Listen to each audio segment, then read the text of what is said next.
Welcome to my channel, welcome to my garden. This is my new hot composter, or my hot bin as I believe it's called.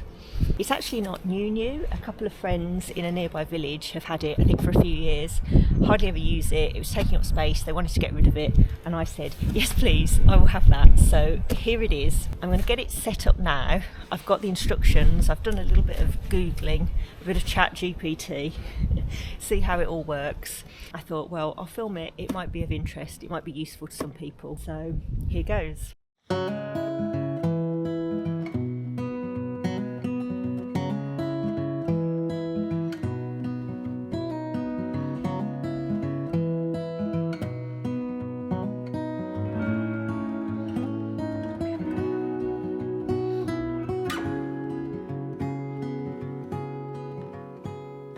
Basically, a hot compost bin works the same as any other compost bin, except it runs at a higher temperature. Therefore, it composts everything at an accelerated rate. Basically, with any compost bin, when you're breaking down waste, the microbes and bacteria, they set to work and it creates heat.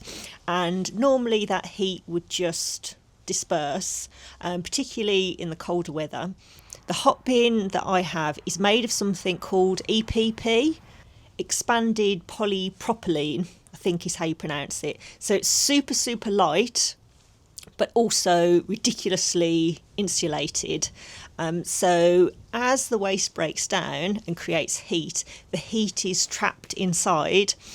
And there is a sweet spot in terms of the temperature that the hot bin wants to achieve, and that's between 40 and 60 degrees Celsius. That temperature, the sweet spot, is where bacteria and all the different microbes thrive. They work really hard, they work fast, they break down all of that waste, and this is why hot composting is supposed to be much faster. I do talk a lot in the video about the waste that I add to the bin as either being green or brown.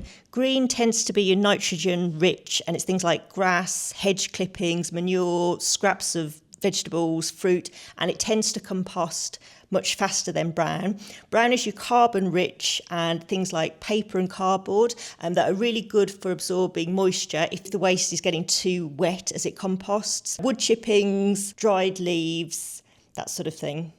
When the hot bin gets to temperature, you can add waste that you would not normally add to a compost bin, such as cooked food, meat, diseased plant material, that sort of thing.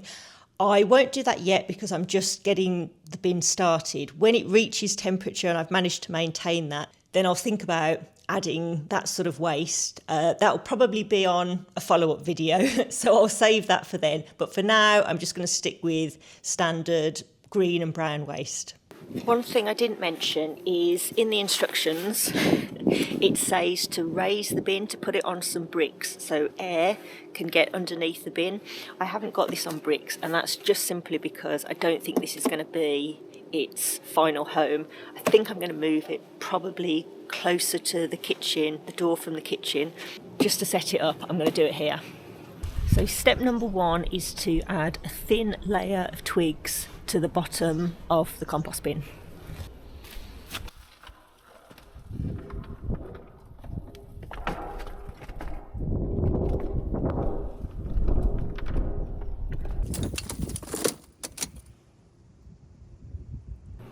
It's always so windy when I try and film these videos. Okay, point number two, add chopped, easy to digest waste with bulking agent. They do provide some bulking agent, which is basically just some wood chippings. Keep adding the waste. Once the base layer is achieved, the temperature should increase within a week.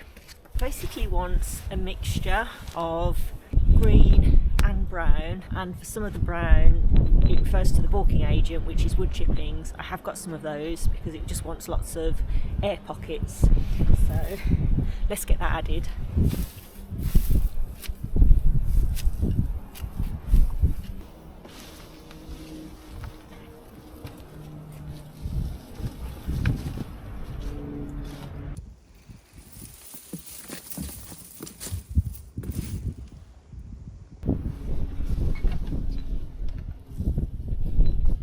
I'll go and grab some waste from the kitchen.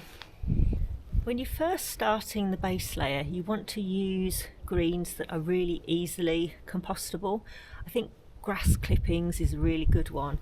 I've got vegetable waste here and I've chopped it sort of into quite small pieces, but like with any composting though, the smaller you can get the pieces, the faster it will compost anyway. It can just help get it up to temperature quicker. You can add horse manure as well, and a really useful benefit of that is normally if it's fresh you need to leave it for kind of several months to a year. With the hot composter it says between 6 and 12 weeks it would be ready. So I think I'll probably add a little bit now as well, which I think will really help get it started and get some heat in there.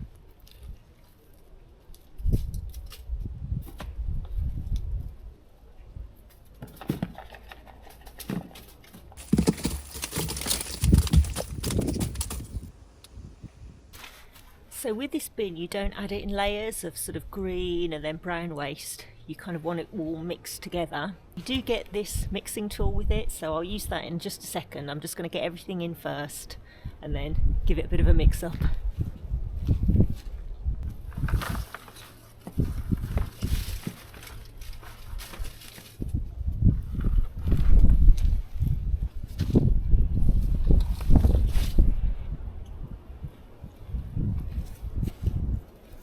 Let's add some horse manure.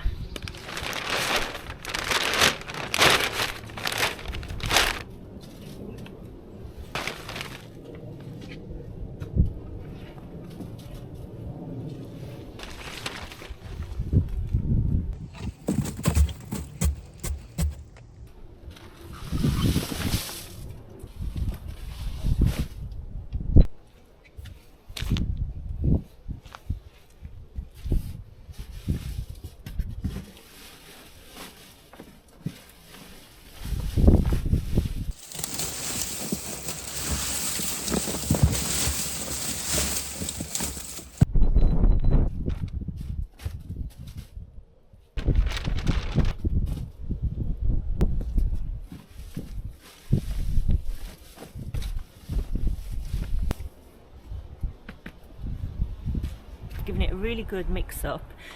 You have to make sure that you don't, when you're mixing it up, you don't mix up the twigs that you have on the bottom, so you kind of leave that layer undisturbed and just give everything else a good mix up.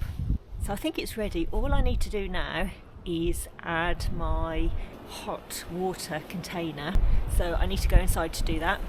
Oh, it's nice to be inside. Back inside briefly. So when you get a hot bin, you get the tool that you saw me use to mix it all up. You get a small bag of wood chippings and you get a plastic container called, I think it's called Kickstart. Now, the people that I got my hot bin from gave me all of those things, but unbelievably, in just the 2 weeks that I've had it, I have somehow managed to lose the Kickstart bottle. I think it's because I was storing it close to where the recycling is and we've had so much wind, and I think I must have just thought it was something that blew out of the bin and I've sent it for recycling. But I've done a bit of research and I managed to find a video from about 9 years ago where somebody was just sort of trying different containers, and basically you can use anything. So I found myself another container which I think will be quite useful. Right, this is what I found. This seems to be most like the bottle that it comes with. I don't think it's quite as big, but it's quite a thick, firm plastic. So it should hold on, keep its structure and hold on to the heat a little bit longer than if it was just kind of a milk bottle that would go all squishy. And basically all you do is you fill it with boiling water and then you place it into your hot compost bin. I filled the first bit with boiling water and then I topped it up with just really, really hot water from the tap. So this is definitely super hot, so I'm going to get it outside, get it in the bin.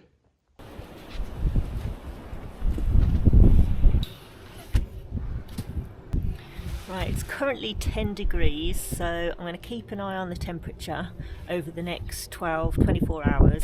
If it seems to be struggling to reach temperature, then I need to add some more green waste, maybe some more horse manure. We will see. I think it's just a bit of trial and error. But another thing worth mentioning is at the bottom of the bin there's a blue cap, and from that, I think it said every 2 weeks you open it up and drain out the fluid, and what comes out is a really nutrient dense fertiliser that you can use to put on your vegetables, fruits, flowers in your garden. So quite looking forward to seeing what that's like and how effective it is.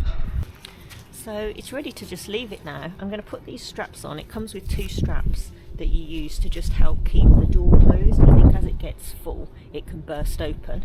So let's get these straps on.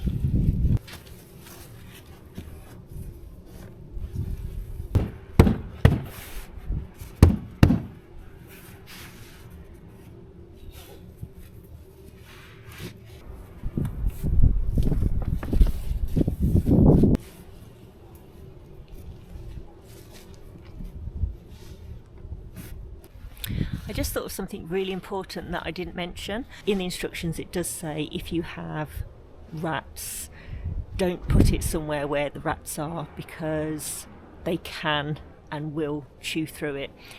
There is some carbon in the top that acts as a bit of a filter to stop smells, and to be honest, if you keep it aerated and you turn it and you have plenty of brown material in there as well, it shouldn't, and you keep it sealed, it shouldn't emit many smells, and it would probably be absolutely fine.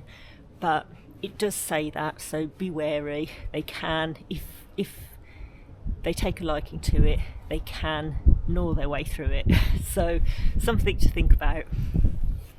Thank you so much for watching. I hope you found the video useful. If you have a hot bin or any sort of hot composter or any experience of using them, then do leave me a comment and let me know how you've got on, or if you've got any tips or tricks. I'd love to hear them. Otherwise, I will see you in my next video, where I'll probably be back over at the allotment. I've ordered myself a shed, so I am so excited about that. So I need to head over and clear a space and get the floor levelled out and just get that ready for my shed delivery. So I will look forward to seeing you soon. Take care.